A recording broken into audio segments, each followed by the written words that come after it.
Hello, all, and welcome to the Fantasy and Sci-Fi Fanatics podcast. I'm your host, Daniel Coolbaugh. Today, I have me a very special guest, W.A. Simpson. How are you doing today? I am great. How's everybody? I hope you're all doing well. I got to say, as soon as I can't remember if you were in my podcast group first, if I just saw your books in terms of advertising, because I was pretty. It was nice. I have the algorithm kind of working for me now. It's been a lot of work. I'll just like everything, share everything that I like for for certain authors. But as soon as I saw your book covers. And I think you emailed me a possibly message. I was like, "Oh yes, this is really cool," because you were actually on my list to contact, which is always nice, right? Because less work for me. So, Mhm. and I was like, but as soon as I got your message, I was like, wait a minute. I was like, I'm pretty sure that this was on my next round to, to inquire for season four. So I thought that was really cool. So it was very serendipitous. So you're about the third author that's happened to me the last couple of months for season four. So it's just always nice. You guys were all in the first chunk of season four as well within the first 12 episodes. So that's super cool. But thank you so much for coming on today and, letting me ask you some questions and letting us in on your writing journey. So it's really cool. Okay, I am ready. All right, let's do this thing. So we'll start right there with that first question. What has your writing journey been like up until this point? Okay, I'm not going to sugarcoat it. No, I'm sorry. I'd love to say, oh, everything went great and it was perfect, and no, sorry. Uh, it was very rough. I mean, when I first started out, I don't know if you saw it. I actually started writing when I was 5. Oh, And I had a family friend. I called her Aunt Janice, and she saw me writing, and she said, "Okay, I'm going to give you this little typewriter, and you can do all your things on that." And I also had an English teacher a few years later when I was around 14, and she was very encouraging. oh, Well, cool. I started sending things out when I was 14. This was before the internet. Yes, I'm old. And before you could send things via email, first off. So you had to basically go somewhere and just print out everything. And that gets expensive after Yeah, a while. I am so glad now that we can just send things via email. yeah. But yeah, but you either typed the book over and over again, or you typed your manuscript and then went to someplace like Kinko's. We just I talked about Kinkos yesterday at my in my Oh, class. really? What's Kinkos? Yeah. Was there Kinko's is like a smaller version of Staples. I It was don't think awesome. it anymore, but this was before Staples was around. Yeah, yeah. So this was the only place you could go at that time to get everything printed. And that got really expensive. So I I could only like maybe have one copy of the manuscript to send out. And it was just so difficult to get the copies done without somebody wanting to be paid for it.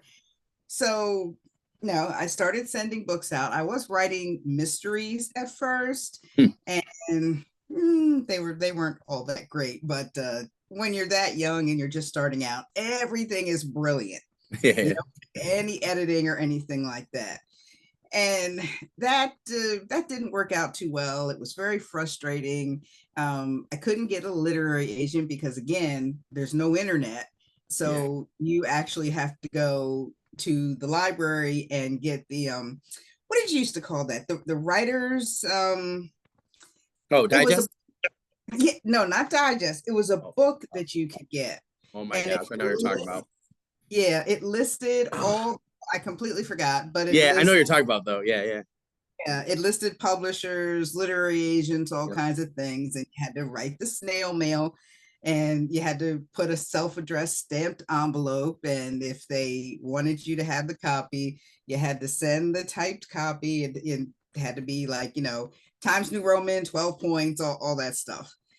And it was really hard to like do a lot of submissions because I couldn't send them the fulls like I wanted to. Yeah, yeah. Uh, After a while, I switched from mystery to science fiction.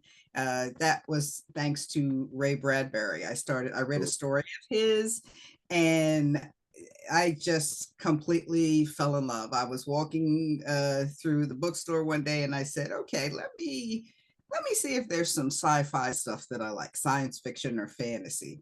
And I just fell in love after that. So then I went to I wrote my first full fantasy novel. That was quite a while ago. I can't remember what the name of it was. It was like 40 chapters long.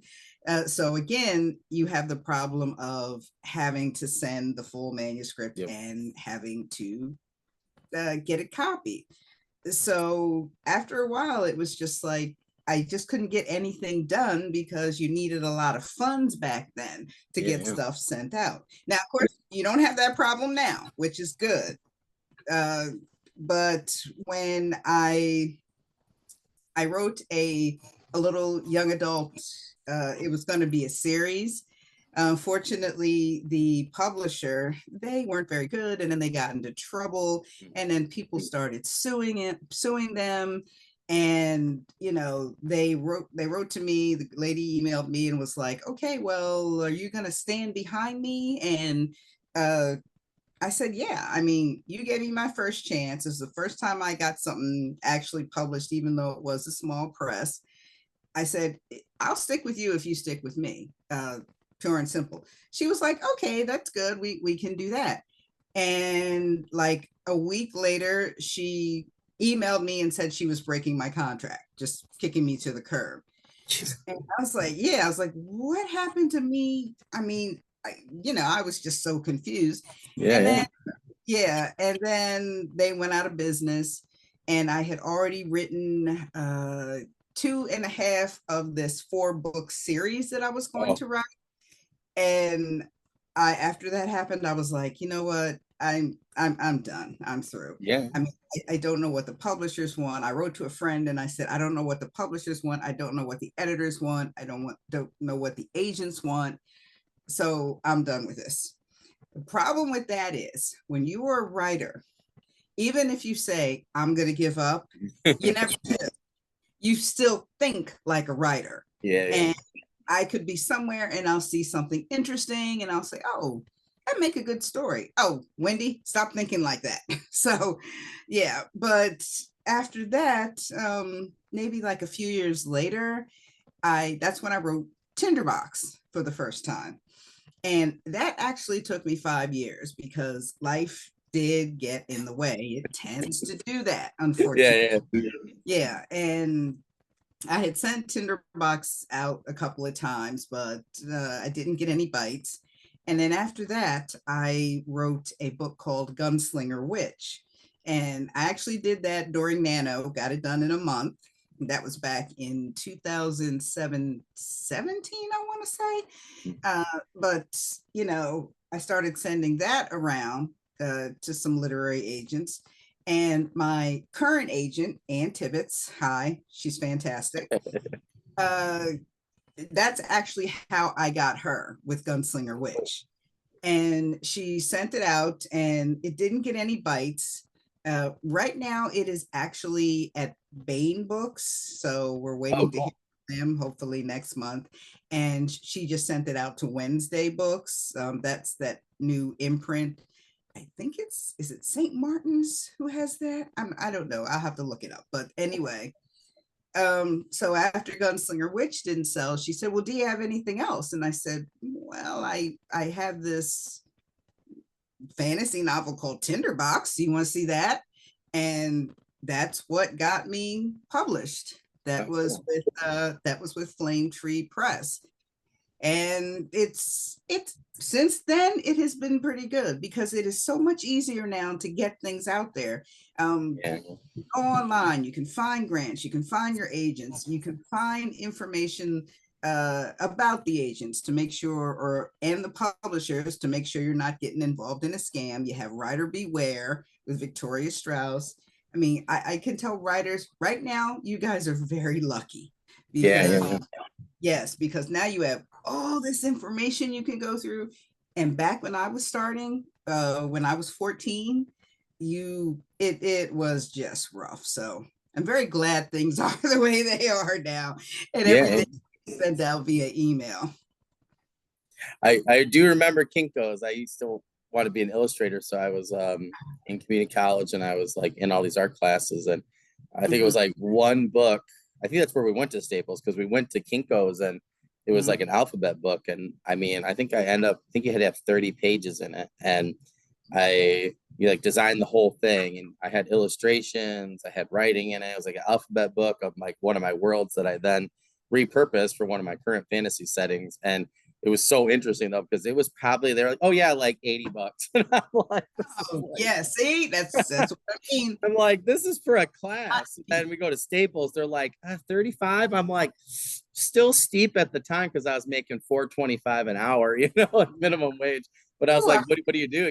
Like you have to turn it in for your final project. So yeah, so don't sometimes I miss Kinko, sometimes I don't. But but it's interesting though that you did say, talked about, I heard this. I think it was Kevin J. Anderson said it on a podcast mhm, a while back, talking about the whole, like it was this way, and it stunk for a while because you had to pay for this, you had to know this, you had, but now we're almost on the opposite side of the spectrum with, and I've talked to some, literary agents privately and stuff, and mhm, some editors and stuff. And it's almost like the reverse, right? Now that everybody can send them stuff, it takes them a while, and you might hit them on the wrong day, right? Where they just don't, they're just like, I'm tired of going through slush and flop. mhm. And, they might just read yours. I had somebody, an author on recently.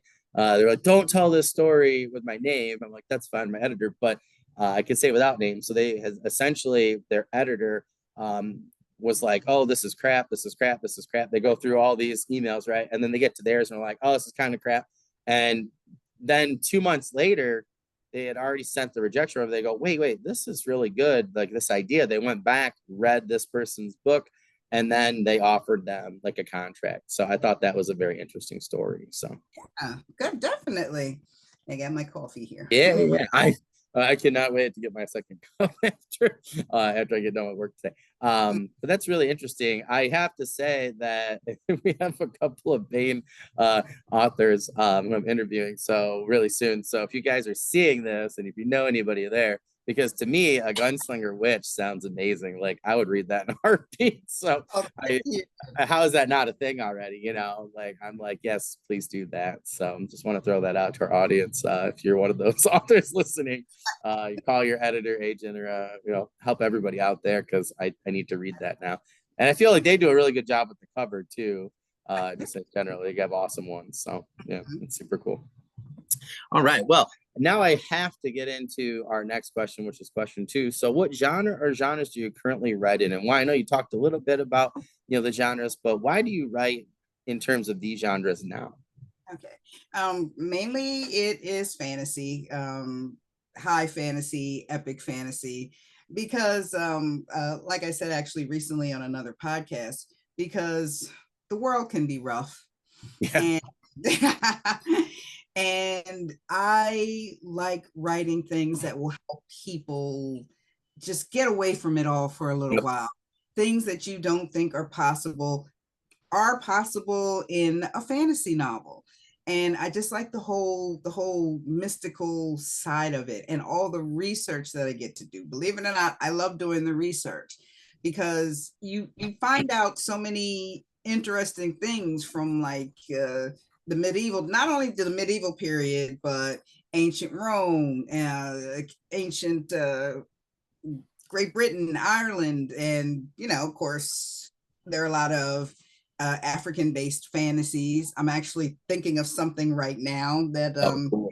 it's only in the planning stage. I haven't really taken care of it yet, but I just love giving the people a chance to just chill in another world for a little while and read about all the things that never really won't happen, or no, maybe, I don't know, but that happens in the outside world just to get away from it all.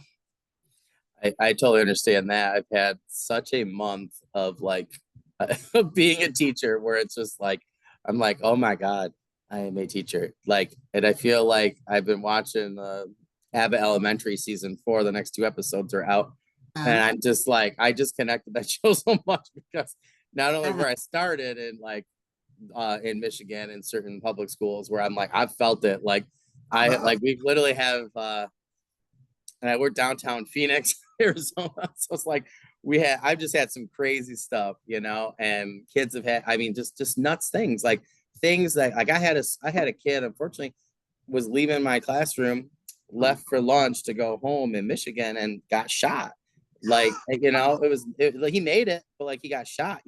So people ask me, like, why do you want to write this? Why do you read this? I'm like, the last thing I want to do when I get done with my job, where I have to help kids through some of the worst things you can think of and, help them through the other side, is read fiction, or whatever. I'm very, like, I don't want to very, read that. Yeah, right. Like, I don't want to read that, like, and even if it is something that's similar, I feel like if it's in a fantasy or sci-fi setting, it's almost like you don't really know, if that makes sense. Like it feels different enough, right? So it's mhm, still escapism. Like, a great one is like Steven Erikson, right? Malazan Book of the Fallen. Like a lot of similar things I help kids deal with, unfortunately, on a regular basis, or some things that are in there, but it's in a different world and there's different things going on, so you just don't notice as much. So I definitely agree with that. That escapism is definitely key. But I like also how you said, like, the research. I have like what I call like a Mughal dynasty, mhm. and but like a fantasy version. And I had this like Indian spearman essentially like in my head, and he's like a veteran, and I was like, oh, that's fun. And I wanted like to do something with a city guard, kind of like cozy fantasy. It's always in Yeah, the same cities at the same gate, but I did some cool stuff where I researched a lot of interesting things, like the economy of India during the Mughal dynasty, like all sorts of things. And it was just, I was like, who's coming and going? And I just added some fantasy elements, and um, added like a little thing where it's like he first story is on the outer parts of the city, and then eventually he goes to different tiers and gets different oh, levels or whatever. Yeah, it was interesting, and a little bit of D&D, level progression stuff, but it just ended up being super fun. And I was like, it's not only fun to read, I think, as part of that escapism, it's also really fun to write. I think yeah, is the more important thing, I think, in the long run for a writer and author. So totally agree with yes. you there. That's cool. Well, I can't wait to see what kind of research you've done for your gunslinging witch. So, Is the main character is and look her up. She's can I say bad words or should I oh no, not? that's fine. I tell people all the time. I'm like, we put the advisory on, so I consider that a you're bad. Like, know what your kids are watching and listening. She's a total badass. Oh, She was nice. the first and only African American woman in the Old West who did the whole mail carrier thing. And of course, you know how it Oh, was back cool. then. You didn't have little Yeah, trucks yeah. to drive around in. And she was unlike other women. She was a hard drinking, cigar smoking, will get in a gunfight if you look at her the wrong way, total badass again. But I first discovered her when I was taking courses. Um, I was getting my bachelor's at University of Phoenix, and they wanted us to write an article, okay, about suffragettes. And of course, you know, everybody goes to Susan B. Anthony. And I said, well, there's got to be more than her. I wonder if there are any African American suffragettes. Oh, And yeah, yeah. I found Mary Church Terrell. Oh, And from finding her, and I actually want to put her in a book too someday. From finding her and just doing a bit of additional research. Sometimes when you're researching one thing, yeah, you yeah, go down this rabbit hole or go yeah. down like over the river and through the woods and you find somebody else. And that's how I found Mary Fields. Oh, that's cool. Like, I've got to write something about her. And the book, it's an alternate Old West where people can pass through these gates, and the gates will take them to like an alternate American Old West that's full of magic and everything. That's Magic, cool. yeah, magic comes on our side of the portal, but it's better on the other side. Oh, that's And cool. uh, in history, Stagecoach Mary Fields had a friend, Sister Amadeus, a nun who she followed out west to Montana because they grew up together. And the leader, the let me get my thoughts together here. The nun's father actually let Mary sit in and learn with Sister Amadeus, which was, of course, totally unheard of back then. This was after the Civil War, to put it in context. But during the Civil War, she was a slave, but the master let her sit in, and she Oh, learned even more interesting. Yeah. she learned to read and write and do everything she needed to do. And she was so grateful that when her friend went out west to start a convent and orphanage, Mary followed her out. And she tried to work in the convent, but like I said, Mary, it didn't work out. She ended up actually getting into a gunfight with one of the caretakers because he didn't like the way Mary was there doing the job, and he felt, oh, she shouldn't be here. She's taking the jobs away from me. And so that's when, and she was like in her 70s when she got the job with the United Postal Service. I aged her down a little bit when that happened, but Sister Amadeus asked her to go rescue this kidnapped orphan, a little Blackfoot girl. And so Mary has to go into the other dimension. And while she's there, she meets three other witches um, with various powers. And she like gets together with them because I don't want to give it away, but there's this whole bigger conspiracy going on over there. And it does involve, the little girl is a part of it. So they have to go find out about this conspiracy and rescue the girl. Oh, that's cool. Yeah, I love it. I know I shouldn't be, but I have to say, I absolutely love the idea. Hopefully it will be a 4-book series. We're just Oh, waiting. awesome. Fingers and toes crossed, please. Yeah. No, that sounds amazing. But so this Yeah, takes me back to again with the first question that you answered in in terms of how it used to be for the process, right? And yeah. that's where I don't know. Um that's where like must have been, yeah, it was probably almost 10 years ago now. I was in Arizona, and at that time self-publishing was like really like popping up. Like if you could get on board, like you were making bank, right? And or if you're writing to market or whatever, if you could hit the algorithm or Mhm. whatever. But like I had met people. I met Brandon Sanderson at that time before he hit big. Patrick Rothfuss was at the same one. Michael J. Sullivan, Pierce Brown.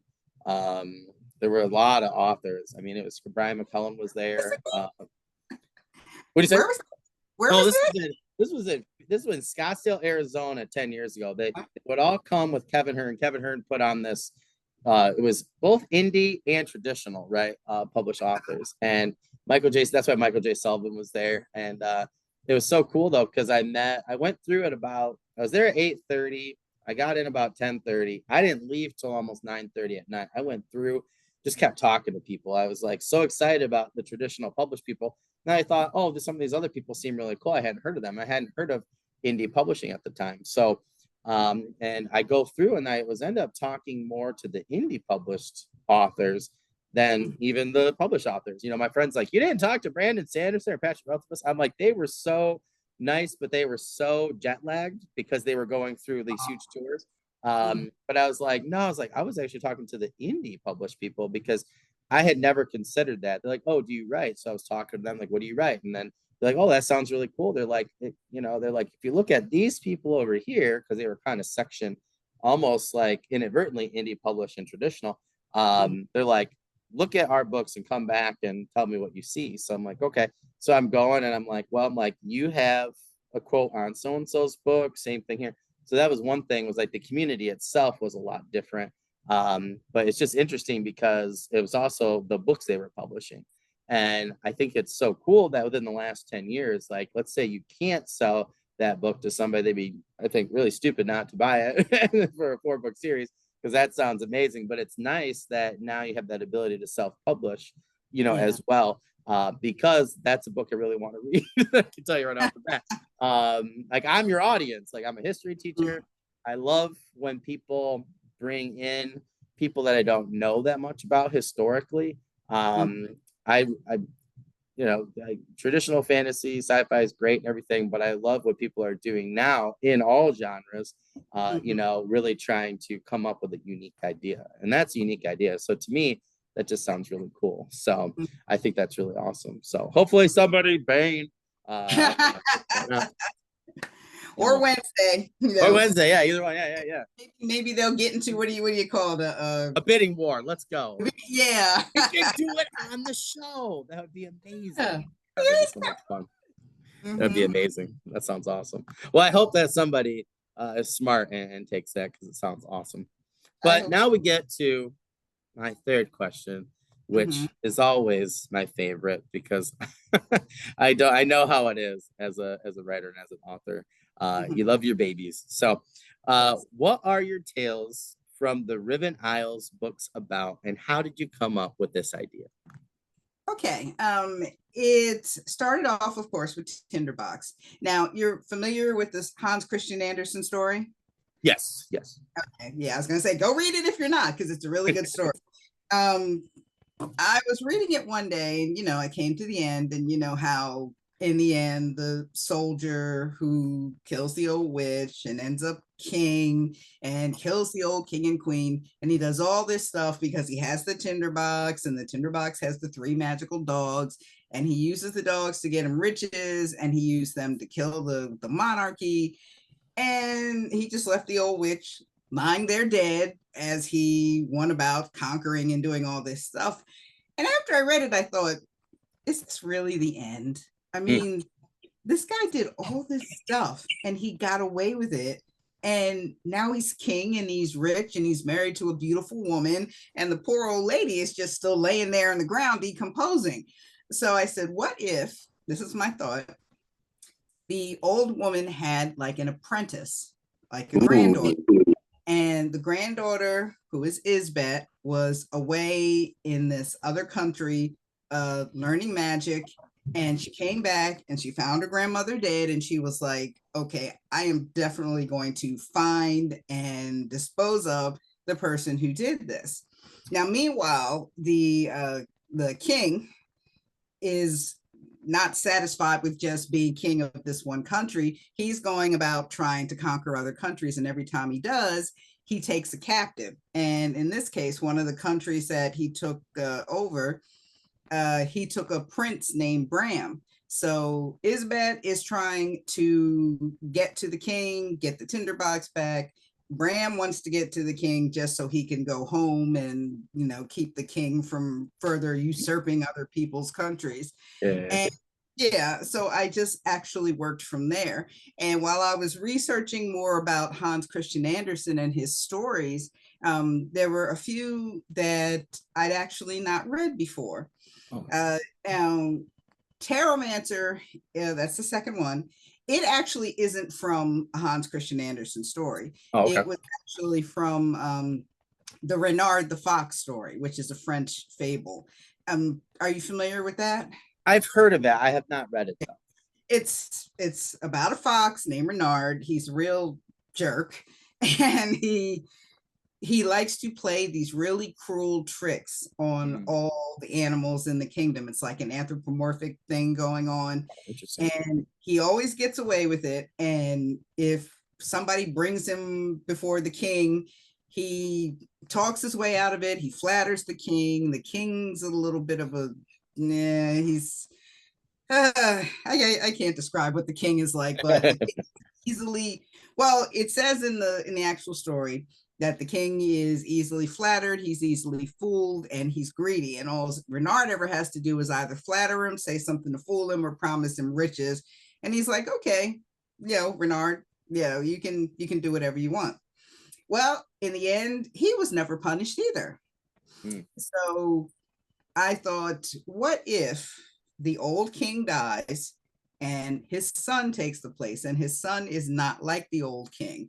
His son is like, he's cunning, he's ruthless. He's like, He's not someone that falls to flattery, and he's not greedy, and he really cares about his people. So Renard has run off. He's in this totally far away over the sea kingdom when the new king sends people to bring him back to justice. So in the meantime, my main character, Harper, she's this young diviner, and she, has her tarot cards, but she can also use them to summon spirits from the Oh, cards who that's can cool. go out, yeah, no, and give her certain powers. Well, she's just hanging out one day, minding her business, when one of the cards says somebody innocent is about to get hung. So she runs, finds that it's Renard. He's about to get hung for thievery. She reads her cards. He's innocent. She helps find the culprit. And Renard, of course, is grateful. He thanks her. Unfortunately, while they're standing there talking, the people after Renard see Harper and think, oh, she must be a friend. Let's kidnap her too when we go to get Renard and use her as a bargaining chip. So they do finally realize, again, not to spoil it, that she's not, they can't use her as a bargaining chip, but she has to decide whether to help Renard or whether to go back to her kingdom and save her family of the evil that is the rot. So those two are out now. They're everywhere. Barnes and Noble, independent bookstores, wherever you want to go. The third one I just turned in. It's called The Hatter's Daughter. Mm. And it is based on Alice in Wonderland. And again, and you notice how I read the stories and then questions come up. Yeah. And I want to find answers to these questions, which is where I write the books. Well, in the third one, a young girl named Faith is sent to Wonderland for her safety, and she grows up there. She's adopted by the Mad Hatter, and the Queen and King of Hearts. They, in the original book, they have like 10 kids. It's never mentioned anywhere, certainly not in the Disney movie, but yeah, the King and Queen of Hearts has a bunch of kids. And the oldest, and this is not from the book, this is my creation, the oldest is Prince Rowan. And he and Faith used to play together as kids, but then as they got older, they kind of drifted apart. Well, when the evil force invades Wonderland, they have to get together. They have to go to this other country. And it's run by a woman called the Spinner Queen. And she is actually the woman from Rumpelstiltskin, the girl who had to spin the straw into gold. Well, in my version, she could actually do it. The Rumpelstiltskin was this fairy who like helped her out, but she already knew how to do it. So no, she spun the straw into gold. The king married her, and she says, okay, I'm going to keep honing my power, and I'm going to do all this other stuff. So now she can use her power to make armor and make weapons and all kinds of other things. And they have to go to her to get this armor made so that they can go back to Wonderland and fight for it. Alice is in it, but she's not a main character. So like I said, again, I don't want to give more away. The fourth one I am currently working on, and I need to, as soon as I get done here, I need to get to it. It's called Steelbound, and it is based on the John Henry story. Cool. Yeah, so it has two characters, Lucia, who is actually in Taromancer, and a dark elf called Ursa, and Ursa has to find the hammer and use the hammer again to save their world. Yeah. So that's pretty much it in a nutshell. It all came from me reading stories, and then the story ends. And when the story ends a certain way and I don't like it, I always say, or I'm wondering, like, why did it happen this way? And what if something else happens to this person? Or, this person needs a comeuppance. So that's where the stories come from. I think that's an awesome way to do it because they have what's that the Pied Piper, and I had listened to a podcast where they told a story about it was like a World War I thing, and they were Uh-huh. close to the place in Germany where the fable came from. Yeah. So I thought that was really interesting. Yeah, right. And so I thought to myself, like, oh, that's interesting. Um, and but they talked about the Piper being essentially like oh, almost like a malevolent force, if you will. And it was interesting. So I kept thinking to myself, like, I looked it up and I was like, is this really, was this guy right? Mm-hmm. Was this podcast correct? Was it from this region? And I looked and I was like, oh, I think it's like Hamburg, Germany, or something like that, Yeah. or Austria or whatever. And I was like, oh, that's really interesting. And then I went and more I looked into it. I was like, what if the Piper was not stealing the children? Mm-hmm. What if he was the good guy? What if Oh. the right? What if the so I've started a little bit. I was like, what if he was the good guy and he was, and then like, we didn't get the real story, right? He took the children, but you never Yeah. really find out why. But you Mm-hmm. find out why people after lied about it, why it was easier for them to blame him Mm-hmm. versus the other people that I have as the real villain of the story. Yeah. It's just absolutely, it's fun. Oh, It's fun that, to that, do that.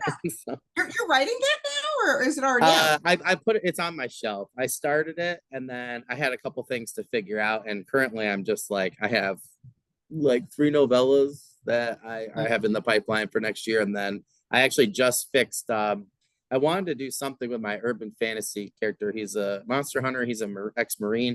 Mm-hmm. And my prequel trilogy is like where it tells you like what happened and why. But the cool thing was is I was trying to figure out, and I just want to point out to the audience, this is how it happens, right? Like you're reading or listening or something, and I saw an article about the Great Hunt, and I was like, I want to do something with his first book, like real book, like full length book, to be about the Great Hunt, and I couldn't figure out how to do it. Nothing was working. I had a bunch of stuff written, nothing was working. So Mm-hmm. then I last week there was an article that talked about the supermoon. And I was like, what's a supermoon on Facebook? And then I look, it's like, oh, the harvest moon. And I'm like, oh, okay. Yeah. And so then I was like, oh, that's interesting. And I looked at this article and it was telling me all the mythology about it relating to the Great Hunt.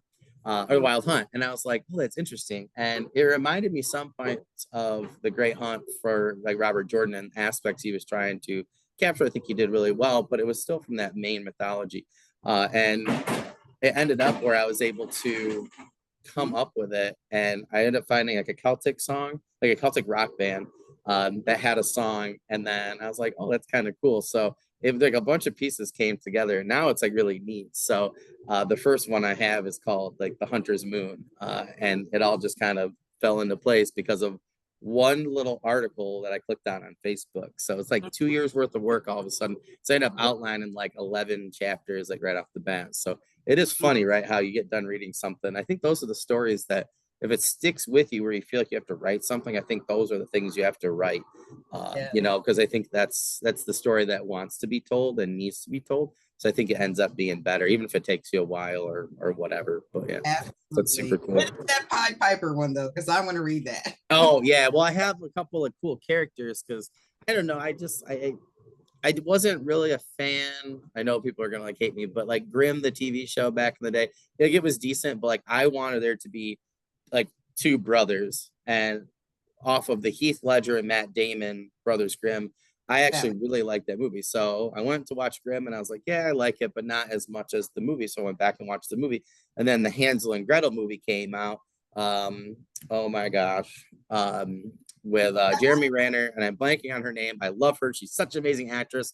She's like Mhm. 17 of my characters from all these different movies like Clash of the Titans, the second one and stuff. So I can't believe I'm blanking on her name.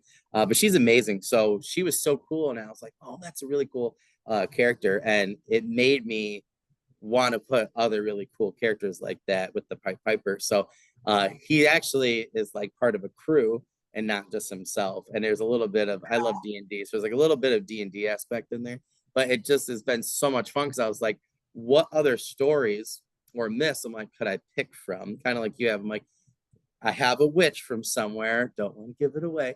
Which story? But I was like, oh, that like he would need help to rescue all these children from an entire town.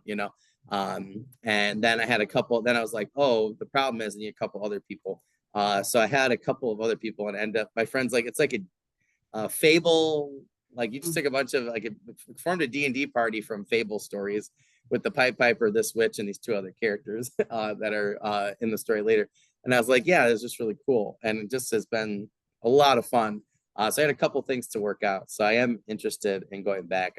I love the Fables. I think the history about them. I think like you were saying, there's like if somebody needs their up and comments, and I'm like, yeah, I'm like feel bad for the Pied Piper always getting this, this negative Nancy aspect. So I'm always like, why did he do that? Like, I know they didn't pay him for the rats and stuff, but like to take someone's children. So yeah, I always thought that I didn't like the ending, so I want to change that. So I think that's a Yes, really good thing to do as a writer. Well, it's like the Lost Legion.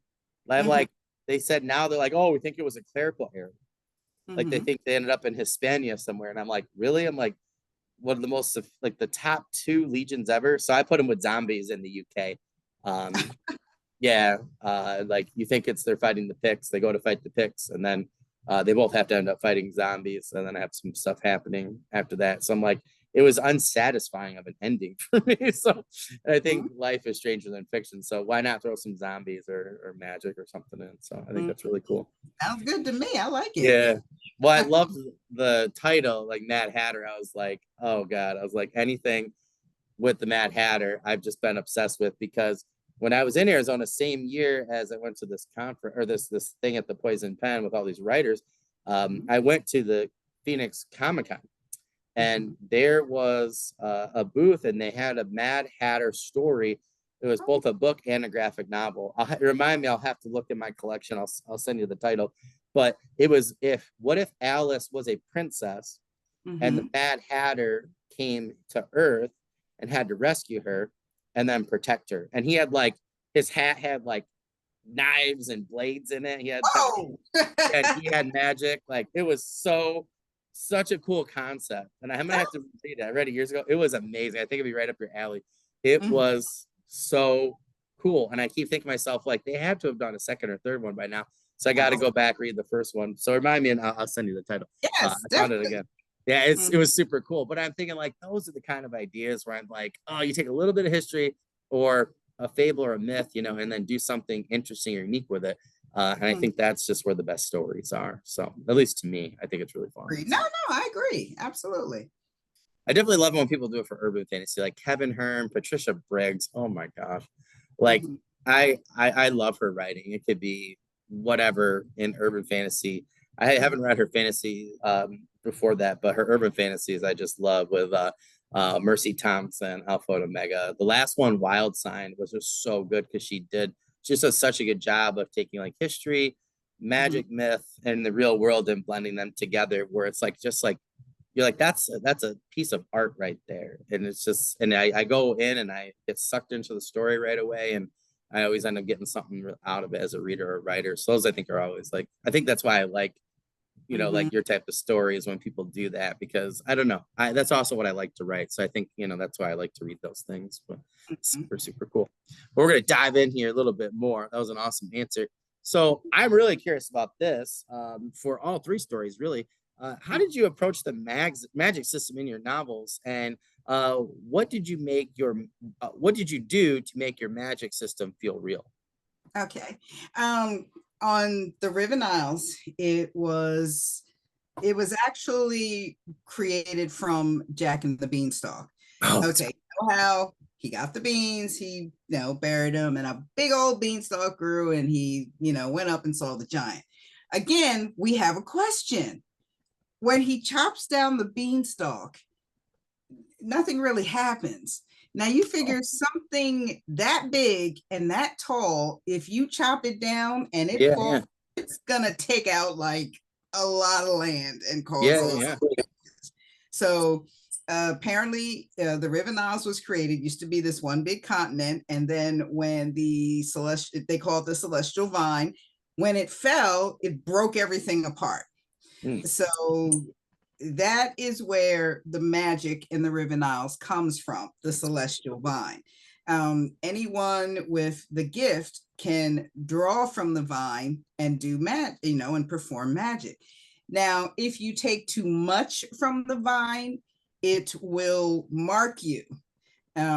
usually it's like a tattoo or something of a vine, and you become a beholden, which means it's the vine's way of saying, okay, you took too much from me, now you're going to help me out with whatever needs helping. uh all my characters became beholden because they called on the vine. They got themselves in a really bad situation. The vine got them out of it, and the vine says, okay, this is how you're going to repay me, by helping, save the world. So there is a city on the Riven Isles. It's called Jack and Irons, which is actually from Jack and the Beanstalk. Nobody knows where the name is from. Some people say Jack and Irons was the name of the giant, and then some people say Jack and Irons was obviously Jack. Mm. But all the mythical creatures live in this one city where the base of the vine is. Even though it got chopped down, it's still growing all over the land. And there are some people who are doing all this dark magic, trying to draw from the vine, but the vine isn't letting them do it. And they draw this dark, force that's called the rot. And the more people who use dark magic, the more powerful the rot becomes, and it's now trying to basically eat away at the celestial vine. So that is basically, that is the source of all magic in the Riven Isles. I wanted to make it something a little different because I don't think I've ever seen anything where a giant plant gives everybody the magic. So yep, that's where that comes from. Oh, that's super cool. It does now. It's gonna bug me anytime someone talks about the beanstalk falling because it was massive, and in the movie too, right? With like Ewan Yeah, McGregor and just everybody, like it just like kind of comes down. It's like, like well, but comes if it's that down, big, yeah, poof. Like if it's big enough to go all the way up there and get connected to this giant island, floating island or whatever, yeah. when that thing comes down, it's going to destroy a lot. And that's how I fixed it up, that the celestial vine is the thing that created the Riven Isles, but also created the magic of the Isles. I love the magic part too, like created the magic. I think that's just such a cool concept. And you're right. I don't know, like the only thing I could think of is like the world of Avatar, right? But it's the world itself. Like they have the tree, but it's like we Yeah. don't really get. I mean, it's more like science, right? So I haven't seen anybody do that. So that is really unique. I like that. I've No, never seen that's super cool. I need to watch that. I've never seen Avatar. Oh man, the first one was great. Like Huh? and I my kids and I talk a lot about it. My juniors, last year in particular when they were sophomores, we're talking about imperialism, colonization. They're huge sci-fi fanatics, which is fun for me, obviously. So and fantasy. So they're like, what do you think's more probable, Dune or Avatar? And I'm like, okay, interesting question. But yeah, it's a great movie because it really made me think like if we encounter a alien species and we're the ones that have the greater technology, like we're probably historically not going to be very nice, right? Like to me as a historian, I'm like, I don't like their chances. So, but then it's like, you're thinking like, hopefully if somebody else came and was more advanced, I don't know. The movie just made me think a lot of different things. And I don't want to give it away, but the way that they interact with the world, the natives was just so cool. And I Mm-hmm. think that like spirit behind it was very similar to Dune with their natives, and their interaction with like the sandworm, and the way that they built culture. From a writing standpoint, I think that they just did an amazing job. But yeah, the problems they posed, and enduring issues that they really pose in a scientific format, for science fiction was really cool. So I would highly recommend it. I didn't see the newest one. My kids were like, "Don't bother," but the first one was great. So from a writing standpoint, Okay. yeah, yeah, super super cool. Mm-hmm. Well, that's awesome. I was just going to say to our audience, if you have not read some of the original stories, and maybe some of the original sources for Jack and the Beanstalk, they are absolutely fascinating. Yeah. Yeah, like I loved them. I think you might go back to the History Channel. There's a couple of the sources from Ancient Oh. Aliens that they use, but I looked up some of those things. The guy's like aliens, with the giant episodes. But it was cool as a writer because and historian because I could actually go and track some of those documents and stories and that led to me to a whole wealth of knowledge and things that I thought, oh, that's really cool, particularly of things I didn't know about the Jack and the Beanstalk story or where it came from. So Yeah, I'm sure absolutely fascinating as a writer. So that's really there's cool. a lot more to it if you like Yeah, to. yeah, Like and I do mention this in Terromancer, I think, where the beanstalk grew so large and it didn't get cut down immediately. Mythical creatures were like making their home inside yeah, of the yeah. elves and dwarves and all those were actually making their home. And there's this one fable where Jack gets into this tavern in the beanstalk and something happens to him. I can't remember what. I'm going to have to go back and look it up again. But really, in most of the fables, he didn't immediately climb the beanstalk and get to the giant. It took a really long time because he was doing all this exploring. Which So, is fair, right? yeah. I Mm-hmm. always, I always love that aspect though, like of reading some of those because I always loved as a kid. And I can't remember. I think it was like the Sci-Fi channel had the Sinbad TV show, and it it always made me think of that. So I always kind of related the two stories. I read Mm-hmm. some I forget who the authors. I've never tracked them down, but they had such a great interpretation of Jack and the Beanstalk. And but it was like they didn't just have the tale; they like were using it to tell a fantasy story. And I read it in like I think it was like must have been in grade school, like fifth or sixth grade. And I was watching Sinbad and the tales on Sci-Fi at the same time, and it just filled my head with all sorts of cool adventures and questions on what people were doing, why would they do this, and I don't know, it was cool. I always thought that story was really really neat, so I think that's cool that you went that way with it, so it's really interesting. Now I'm like, what other plant-based magic systems can you come up with? That's in my head now. That's super cool.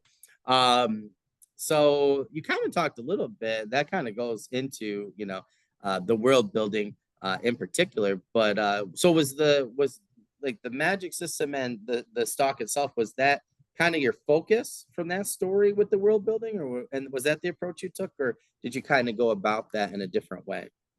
No, it was the beanstalk that was the Cool. catalyst for the entire story. I just found it so interesting how uh, most of the versions have Jack. He gets the beans. Like I said, he climbs up, he chops it down. That's it. It's Yeah. like, and again, this is one of those questions. There's got to be more to it. And when I went ahead and did my research, that's when I found all these other interesting things that supposedly happened to Jack when it came to Jack and the Beanstalk.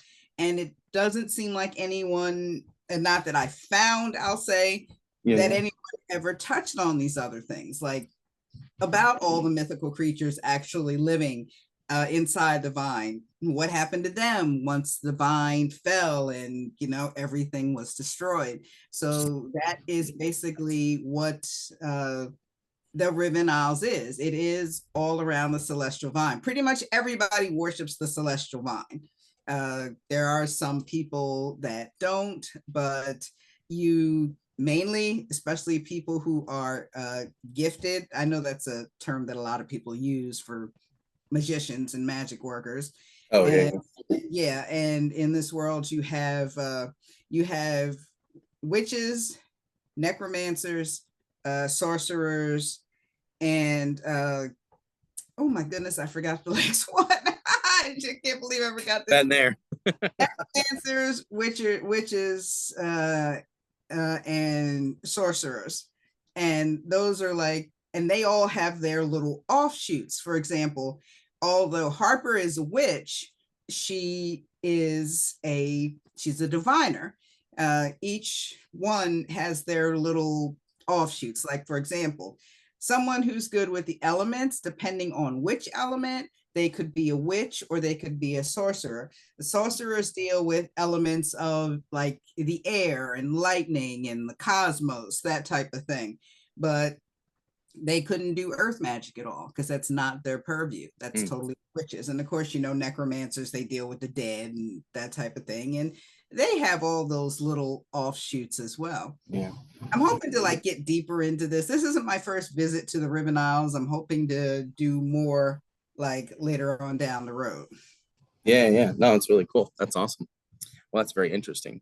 Um, I always love when there's something like that that you can just like you're Mhm. like, yeah, this is my thing now. Like this is where I get like everything else can come from. It's just I just think it's so Mhm. much easier, I think, because it's more unique and you're like you have enough ideas because you've heard tales or read Jack and the Beanstalk, right? But then you can easily combine it with like, like you're saying, like, these different aspects of the world or world building or magic system with these other types of, witches or whoever are necromancers, like these different characters or classes, or however you want to say it, right? But it's kind of nice because you can easily combine those things because if there's a magic beanstalk, right, or Yeah. giants or mythical creatures, the rest is there too. So I think that it's kind of nice because for you and for your audience, there's other assumptions that are already there, and you can easily build off of that. And I think that's what's really cool is you kind of gave yourself your own Lego there, right? That's everything after that's just easier to build off of. So Yeah. I think that's like super cool. So we'll go with that sixth question because I have to know. Uh, what is a Terramancer and how did you come up with this idea for book two? I just think that's such a cool title and I love the cover of all of them, but that one is really cool. Actually, I have my agent to thank for that. Oh. I was having trouble finding a title for it, Mm. and it came from the question about Renard the Fox. But Harper, the Tarotmancer, is the main character. The story follows her more than anything. And I had named it something else. I can't really remember what it was. And my agent and we were going back and forth on the names. And she said, you want the name to go with Tinderbox and you want to make sure it tells the story. And I said, well, I am thinking of calling it Cardomancer. Now, a Cardomancer is someone who does magic through the cards. Now, and then my agent says, well, she's a tarot reader, right? And I said, yeah. Well, how about Tarotmancer? And I was like, oh, perfect. Yeah, yeah. That's So that was awesome. just one of those things where it was her idea. And like when she said it, I was like, that's it. That's the title. That's My super agent cool. is fantastic. That's really awesome. Yeah, I gotta say that's like definitely one of my favorite titles that I've seen recently. I'm like, okay, that's really cool. And that with the cover, I was like, I think that's actually the first book I saw of yours. I was like, oh, this is Mhm. cool. Yeah, so that like definitely drew me in. I was like, I gotta know what that is. So, but that's a really cool story of how Yeah. she came up with that and you guys were able to connect that. That's super Mhm. neat. All right, so my favorite question, as somebody that writes, and I always think about this myself, if you could ask one of your characters a question, who would it be and what would you ask them? Let's see. Probably Harper, since she's the diviner, and I could probably get an answer from it. Oh, that's a good And point. yeah, I would probably say, hey, am I going to be a New York Times bestseller? Oh, that's a good question. So, yeah, because that's the only thing I want to know right now. It's like, hey, Yeah, how well are these books going to sell? Mm, hopefully, she gives me a good answer. yeah, yeah, yeah. That's awesome. I don't know. Now all of our authors are and creators are heading to a Tarotmancer right now to get that answer. So that's a good one. I wasn't considering that. That's really cool. I always love asking people. I always get the craziest, like most Mhm. unique answers. Like my friends, like, oh, I'm sure everybody will say the same thing. I'm like, not one of you out of like maybe the 30, maybe like 28, I think so far have said even remotely the same thing. So I think Mhm. that that's so interesting. So that's really, Uh-huh. really cool. Well, Mhm. that's really neat. Well, I look forward to reading those. I'm really excited. I have book one sitting on Kindle, so I'm really, really hoping work slows Mhm. down somewhat soon. I have because I've been struggling to finish my novella's fifth draft, so I know as soon as I'm done with that and it's the beta draft, so I know as soon as I'm done with that, I'm going to be in like the reading, you know how it is, and not the writing mood. So Yeah, I'm sure I'll be tearing through I'm my current list and getting there right quicker. now. Yeah, exactly. So I don't understand how you feel. As soon as I get done tonight, Yeah. I got to start ripping through as well. But we'll go with that last question just so we have enough time here. I want to make sure our audience knows. What do you have any current projects, news, updates, anything like that that you can share with us? Okay. Well, The Hatter's Daughter is due out on April 15th of 2025. And like I said before, my books are pretty much available everywhere online and in bookstores. I actually, after that, I'm going to be working on a science fantasy called Immortal Stream. Oh, Uh, awesome. it's about, yeah, it's actually about the apocalypse, except it's a good thing. It's not, it doesn't destroy the Oh, world. cool. These aliens coming down and they're running from an enemy, and they say, hey, Earth, if you protect us from the enemy, we're going to give you all these advances in Oh, that's medicine, cool. science, and we're going to help you clean up your world. But of course, there are others who want us to go back with the way it was before, with the polluting and, fracking and deforestation and all that, because it's easier to make money that way. Yeah. And my main character is part of this spacefaring group that protects the aliens. And she and her little group of friends have to stop these people from basically destroying the earth again, just so they can make money.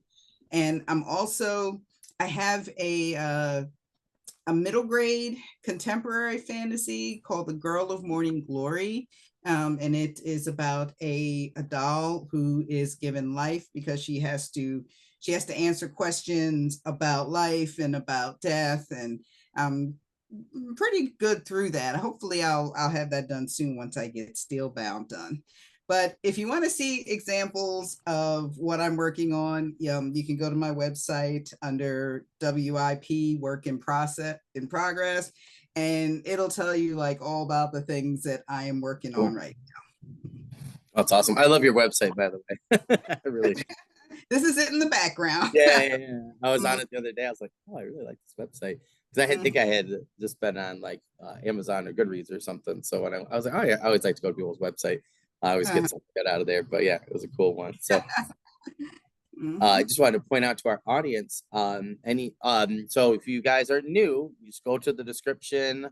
I know it seems redundant, but anywhere where you are watching or listening to this podcast, Wendy's links, everything will be down in the description. So make sure you guys take a look there.